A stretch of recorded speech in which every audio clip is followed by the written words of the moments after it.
கர்த்தருடைய பரிசுத்த நாமத்துக்கு ஸ்தோத்திரமும் கனமும் மகிமையும் உண்டாவதாக. மறுபடியும் உங்களை இந்த காணொளியின் மூலமாய் பார்க்கிறது மிகுந்த சந்தோஷமாக இருக்கிறது. ஸ்தோத்திரம். உங்கள் சிறையிருப்பை கர்த்தர் இன்னைக்கு திருப்புவார். ஆமாங்க, சங்கீதம் 126 அதைத்தான் சொல்லுகிறது. சங்கீதம் 126 1வது வசனம், சியோனின் சிறையிருப்பை கர்த்தர் திருப்பும் போது சொப்பனம் காண்கிறவர்கள் போல இருந்தோம் என்று வேத வசனம் சொல்லுகிறது. இன்னைக்கு நிறைய பேருடைய சிறையிருப்புகள் திருப்பப்படும் போது அவங்க மிகப்பெரிய வியாதியின் கட்டுக்குள்ள, மிகப்பெரிய போராட்டத்தின் கட்டுகளுக்குள்ள, மிகப்பெரிய கடன்ல அவங்க மாட்டி சிக்கி தவித்து கொண்டிருந்த வேலையில இருந்து கர்த்தர் அவர்களை, அவருடைய சூழ்நிலைகளை மாற்றும் போது அது ஒரு சொப்பனம் போலத்தான் தெரியும். ஆனா இன்னைக்கு இந்த வீடியோவை பார்த்து கொண்டிருக்கிற உங்க வாழ்க்கையில மிகப்பெரிய சிறையிருப்புக்குள்ள நீங்க இருக்கிறீங்க. எப்படிப்பட்ட சிறையிருப்புக்குள்ள நீங்க இருக்கிறீங்க? எப்படிப்பட்ட அடிமைத்தனத்துக்குள்ள நீங்க இருக்கிறீங்க?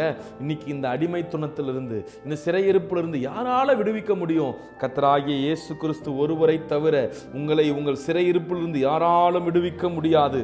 அதனால நீங்கள் இன்னைக்கு இருக்கிற இடத்துல, ஆண்டவரே என் சிறையிருப்பை நீங்க திருப்புங்க, சியோனின் சிறையிருப்பை நீங்க திருப்புறீங்கன்னு சொல்லி வேதவசனம் சொல்லுகிறது. அது மாத்திரமல்ல, அதே அதிகாரம் 4வது வசனம் சொல்லுது, கர்த்தாவே தெற்கத்தி வெள்ளங்களை திருப்புவது போல எங்கள் சிறையிருப்பை திருப்பும் என்று சொல்லி. அருமையான இந்த சங்கீதத்தில் இருக்கிற இந்த வார்த்தைகளை பாருங்க.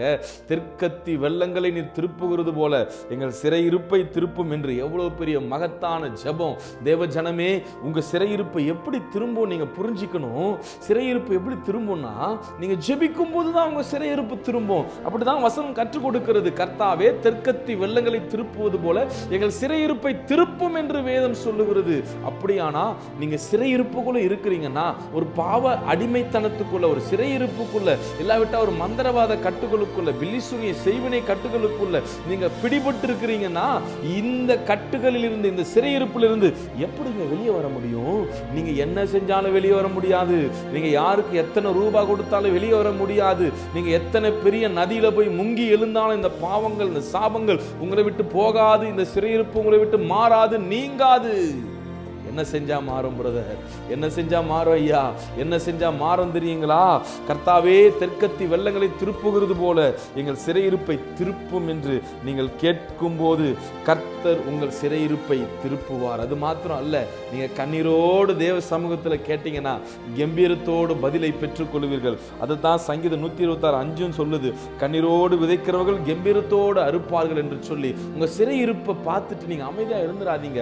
இப்படிதான் என் வாழ்க்கை இருக்கும் போல, நான் சம்பாதிக்கிற பணம்லாம் இப்படித்தான் போயிடும் போல, என் சரீரம் இப்படிதான் வியாதி பட்டுருச்சு போல, நான் இனி நடக்க முடியாது போல, இனி என் முழங்கால்கள் லாக் ஆயிருச்சு போல, என் வாழ்க்கையில நான் இனி எழும்ப முடியாது போல இருக்காதீங்க பிரதர். இது உன் வாழ்க்கை இல்ல.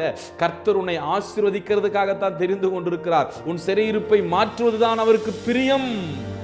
அவர் மாற்ற முடியும். அவர் ஒருவராலே மாற்ற முடியும். எப்படிங்க மாற்ற முடியும்? நீங்க கேட்டாதான் மாற்ற முடியும். மத்தேயு 7வது அதிகாரத்தில் அதான் சொல்லுது, கேளுங்கள் அப்பொழுது உங்களுக்கு கொடுக்கப்படும் என்று சொல்லி. இப்போது என்னோடு கூட சேர்ந்து கேளுங்க, அப்போது கர்த்தர் உங்க சிறையிருப்பை மாற்றுவார். எங்களை மிகவும் அதிகமாய் நேசிக்கிற எங்கள் ஜீவனுள்ள நல்ல தகப்பனே, இந்த வீடியோவை பார்த்து கொண்டிருக்கிற உம்முடைய ஜனம் எந்த காரியத்தில் சிறையிருப்புகளை சிக்கி தவிக்கிறாங்களோ அவருடைய சிறையிருப்பை என் கர்த்தர் இப்போதே மாற்றுகிறதுக்காக நன்றி தகப்பனே. தெற்கத்தி வெள்ளங்களை திருப்புகிறது போல உங்களுடைய ஜனங்களின் சிறையிருப்பை திருப்பும். அதற்காக நன்றி செலுத்துவோம்.